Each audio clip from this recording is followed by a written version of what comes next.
Conseil a adopté deux rapports importants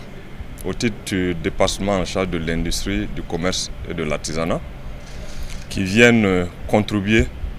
à la souveraineté industrielle et agroalimentaire de notre pays. Le premier rapport est relatif à l'adoption d'un décret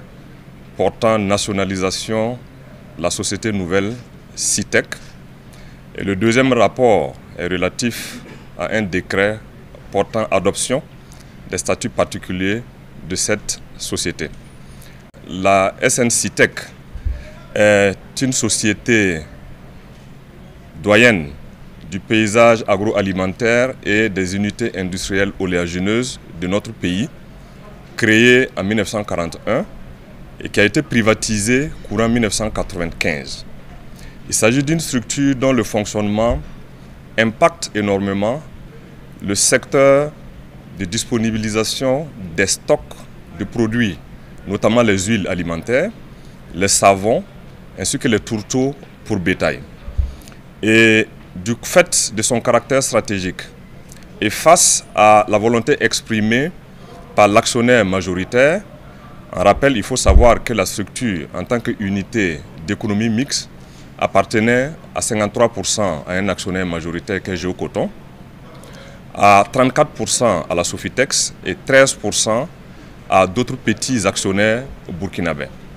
Face donc à la volonté exprimée par l'actionnaire majoritaire de se retirer de son capital et de vendre ses parts,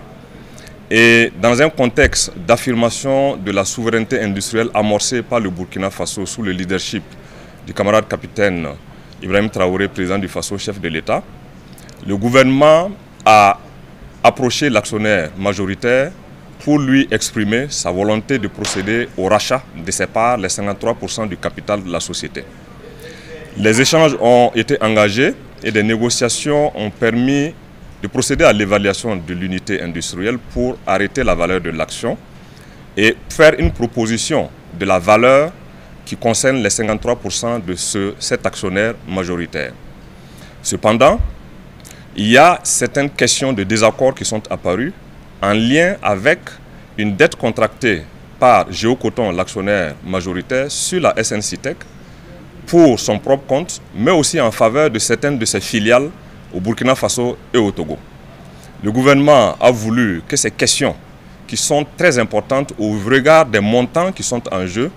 puissent être transigées dans les négociations afin qu'on puisse les apurer. Mais le gouvernement a fait face au refus catégorique de cet actionnaire majoritaire d'accéder à la requête donc, qui permette de résoudre la question donc, de sa dette vis-à-vis de la société afin de permettre de prendre une entité qui puisse avoir toute sa posture et tous les leviers pour jouer de façon résolue son rôle de production et d'approvisionnement du pays en huile alimentaire, en savon et en tourteaux pour bétail. Et donc, dans ce contexte et avec l'approche de la campagne de production qui est en train de se profiler à l'horizon, et vu le risque que cette situation pas très claire puisse s'impacter sur la disponibilité des stocks au plan intérieur et donc sur les prix, le gouvernement a décidé, à travers ce conseil d'aujourd'hui, de procéder à la nationalisation de la société, donc disposer des leviers qui lui permettent de prendre la gestion stratégique de l'unité et donc décider de l'orientation de son fonctionnement et de sa production dans le paysage donc, économique et industriel de notre pays. Bien entendu, la procédure de dédommagement des différents actionnaires, l'actionnaire majoritaire et tous les autres actionnaires, du moment où la société devient dorénavant une société d'État, 100% détenue par l'État, et donc vont se poursuivre ces opérations de dédommagement des différents actionnaires. Et le deuxième rapport est relatif à l'adoption des statuts particuliers de cette unité industrielle qui, comme je l'ai indiqué, qui devient désormais une société d'État pour permettre à l'État de pouvoir agir pleinement dans ce secteur important de production d'un produit phare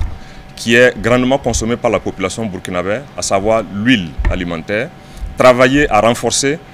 sa capacité de production pour disponibiliser une huile issue de la transformation de nos matières premières locales et s'insérer ainsi dans toute la dynamique de souveraineté et d'endogénisation de notre production nationale.